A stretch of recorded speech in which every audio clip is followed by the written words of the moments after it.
നമസ്കാരം സുഹൃത്തുക്കളെ. ഇന്ന് നിങ്ങളുടെ മുമ്പിൽ വന്നിരിക്കുന്നത് ഒരു വ്യത്യസ്തമായ ഒരു വിഷയത്തെക്കുറിച്ച് ചർച്ച ചെയ്യുവാൻ വേണ്ടിയാണ്. നമ്മൾ എങ്ങനെയാണ് അധ്യാപകന്മാരെ അല്ലെങ്കിൽ അധ്യാപകരെ ബഹുമാനിക്കേണ്ടത്? ഇന്നത്തെ ടോപ്പിക്ക് ഈ വിഷയമാണ്.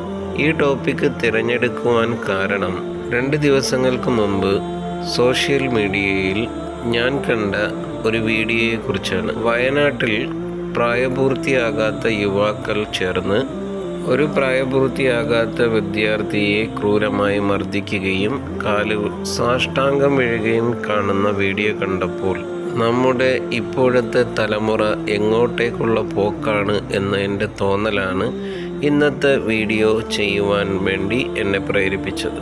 എങ്ങനെയാണ് നമ്മുടെ അധ്യാപകന്മാരെ ബഹുമാനിക്കണം എന്ന വിഷയം തിരഞ്ഞെടുക്കാൻ കാരണം ആ വയനാടുള്ള ആ വീഡിയോ തന്നെയാണ് എൻ്റെ മനസ്സിനെയും വല്ലാതെ അലട്ടിയത്. ഉദാഹരണത്തിന് ഞാനൊരു കഥ പറഞ്ഞു തുടങ്ങാം. ഈ കഥ നടക്കുന്നത് ഒരു വിദേശ രാജ്യത്താണ്. വലിയ വലിയ സമ്പന്നന്മാരുടെ മക്കൾ പഠിക്കുന്ന ഒരു കോളേജിലാണ് ഈ സംഭവം നടക്കുന്നത്. ആ കോളേജിലെ ആ അധ്യാപകൻ ഒരു ദിവസം വ്യത്യസ്തമായ രീതിയിൽ ക്ലാസ് എടുക്കുവാൻ തീരുമാനിക്കുന്നു. അങ്ങനെ ക്ലാസ് മുറിയിൽ നിന്ന് മാറി ഒരു പൊതുസ്ഥലത്ത്, അതായത് ഒരു പറമ്പിൽ വെച്ച് ഈ കുട്ടികളെയും കൊണ്ട് ക്ലാസ് എടുക്കുവാൻ അധ്യാപകൻ തീരുമാനിക്കുകയും അത് പ്രകാരം ആ ക്ലാസ് ആരംഭിക്കുകയും ചെയ്തു. ഒരു മരച്ചുവട്ടിലായിരുന്നു അന്ന് ക്ലാസ് ആരംഭിച്ചത്. ആ മരച്ചുവട്ടിൽ അധ്യാപകൻ വിദ്യാർത്ഥികളും ഒരു മരച്ചുവട്ടിൽ വളഞ്ഞ് ചുറ്റും തറയിൽ ഇരിക്കുന്ന രൂപത്തിലായിരുന്നു അന്ന് ക്ലാസ് നടക്കുന്നത്. അങ്ങനെ ക്ലാസ് ആരംഭിച്ച് പകുതിയോളമായപ്പോൾ പെട്ടെന്ന് നമ്മുടെ അധ്യാപകൻ ചാടി എണീറ്റ് ആ പറമ്പിലെ ഒരു കർഷകന് ബഹുമാന സൂചകമായി എണീറ്റ് നിൽക്കുകയുണ്ടായി. ചുറ്റുമിരുന്ന വിദ്യാർത്ഥികൾക്ക് അത് ആശ്ചര്യവും അത് ഉൾക്കൊള്ളുവാൻ സാധിച്ചുമില്ല. ആ കർഷകൻ പോയ ഉടനെ വിദ്യാർത്ഥികൾ അധ്യാപകനോട് വളരെ ദേഷ്യത്തോടെ ചോദ്യം ചെയ്യുകയുണ്ടായി. അതിലൊരു വിദ്യാർത്ഥി ചോദ്യം ചെയ്തതാണ് ഞാനിവിടെ പറയാൻ പോകുന്നത്. സർ, നിങ്ങൾ എത്ര പ്രഗത്ഭനായ ഒരു അധ്യാപകനാണ്. നിങ്ങൾ പോയും വെറും ഈ ഒരു കർഷകന് ഇത്രയും ബഹുമാനം കൊടുക്കേണ്ട ആവശ്യം ഇല്ലായിരുന്നു എന്നതായിരുന്നു ചോദ്യം. അധ്യാപകൻ അതിന് കൊടുത്ത മറുപടി ഇങ്ങനെയായിരുന്നു. വളരെ വിനയത്തോടുകൂടിയും പുഞ്ചിരിയോടുകൂടിയും ആ അധ്യാപകൻ കൊടുത്ത മറുപടി ഇങ്ങനെയായിരുന്നു: ആ കർഷകൻ എൻ്റെ ഗുരുനാഥനാണ്.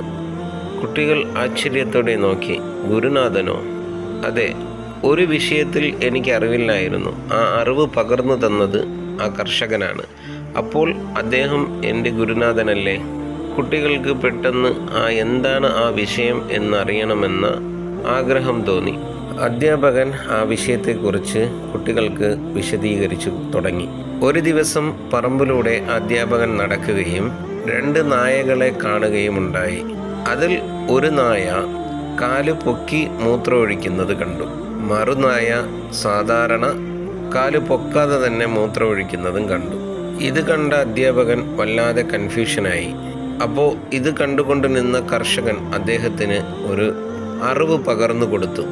കാല് പൊക്കി മൂത്രമൊഴിച്ച നായ്ക്ക് പ്രായപൂർത്തിയായെന്നും സാധാരണഗതിയിൽ മൂത്രമൊഴിച്ച നായ്ക്ക് കുട്ടിത്തം മാറിയിട്ടില്ല എന്നുമാണ് ആ കർഷകൻ പറഞ്ഞുകൊടുത്ത അറിവ്. ഈ കഥ പറഞ്ഞു നിർത്തിയ അധ്യാപകൻ കുട്ടികളോട് ചോദിച്ച ചോദ്യം ഇതാണ്: ഇത്രയും വലിയ എനിക്ക് ഒരു അറിവ് പകർന്നു തന്നത് ആ കർഷകനാണ്. അപ്പോൾ ആ കർഷകൻ എൻ്റെ അധ്യാപകനല്ലേ? അതിൽ നമുക്ക് ആളുടെ ജോലിയോ രൂപത്തിലോ പ്രസക്തിയില്ല. അറിവ് ആർക്കും പകർന്നു തരാൻ സാധിക്കും. അറിവ് പകർന്നു തരുന്നവരെ ബഹുമാനിക്കുക എന്നതാണ് ഇന്നത്തെ യുവതലമുറ മറന്നുപോയത്. ആ കർഷകൻ ഒരൊറ്റ അറിവ് മാത്രമാണ് ആ അധ്യാപകന് പകർന്നു കൊടുത്തത്.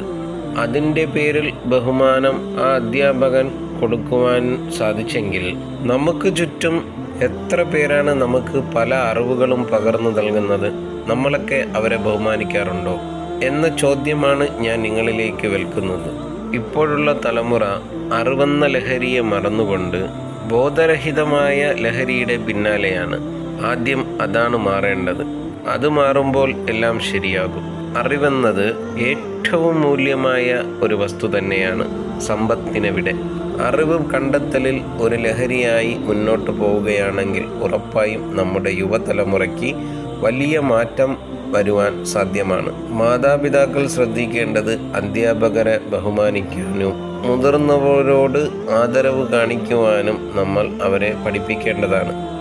നമ്മൾ ചെറിയ ചെറിയ വിഷയങ്ങൾക്ക് കണ്ണടയ്ക്കുന്നതാണ് വലിയ വലിയ വിഷയങ്ങളിലേക്ക് വന്ന് അവസാനിക്കുന്നത്. അതാരും മറന്നു പോകാതിരിക്കുക. അപ്പോൾ എല്ലാവർക്കും നല്ലത് വരട്ടെ എന്ന പ്രാർത്ഥനയോടുകൂടി ഇന്നത്തെ വീഡിയോയും ഞാൻ പതിവ് പോലെ അവസാനിപ്പിക്കുകയാണ്. നല്ലൊരു വിഷയമായി നിങ്ങളുടെ മുന്നിൽ വരുന്നതുവരെ നിങ്ങളോട് വിട പറയുകയാണ്. നന്ദി, നമസ്കാരം.